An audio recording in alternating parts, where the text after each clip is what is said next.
और महाराज जैसे ही चारों बालकों का प्राकट हुआ, देवता स्तुति करने लगे। सशंक चक्रम सक्रीट कुंडलम सपीत वस्त्रम सरश्रीक्षणम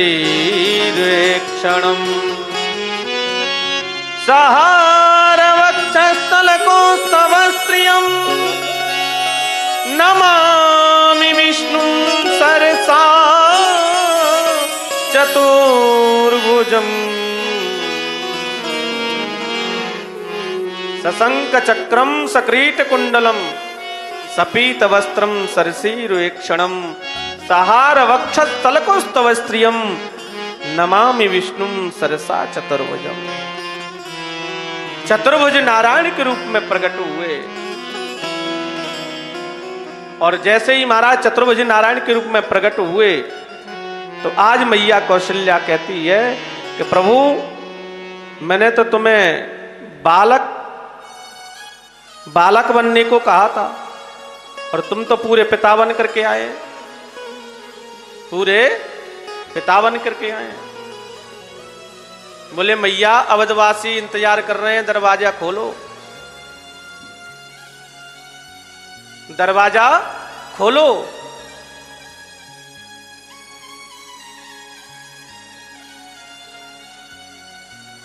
बोले मैंने तो आपको बेटा बन के कहा था, आप पूरे पिताजी बन के आए हैं।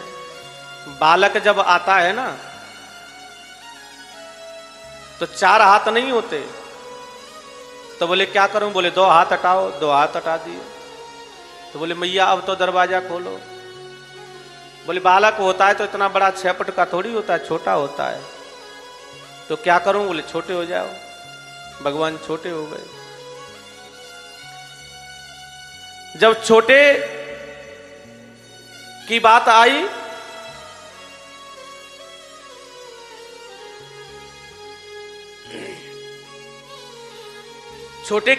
तो छोटे हो गए भगवान। भगवान कहते हैं अब तो दरवाजा खोलो। बोले भैया अब तो दरवाजा खोलें, लेकिन मैया अब अवधवासी इंतजार कर रहे हैं, अब जरा सा सब्र नहीं है, अब तो दरवाजा खोल दो।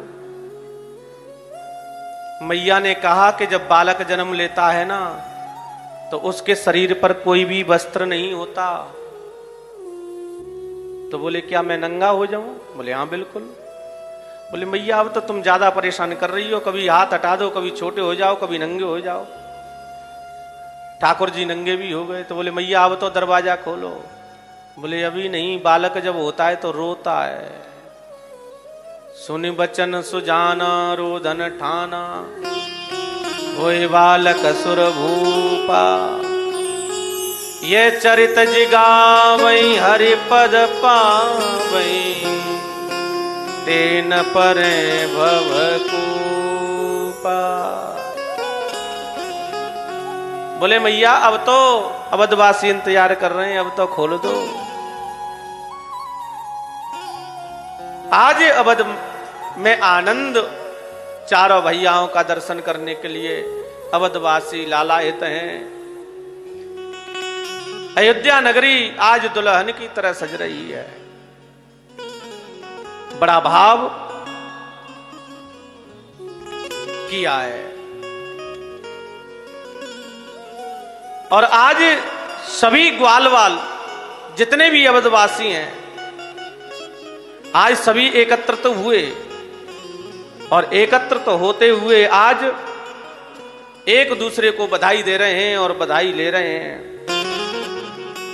और बड़ा सुंदर भाव है।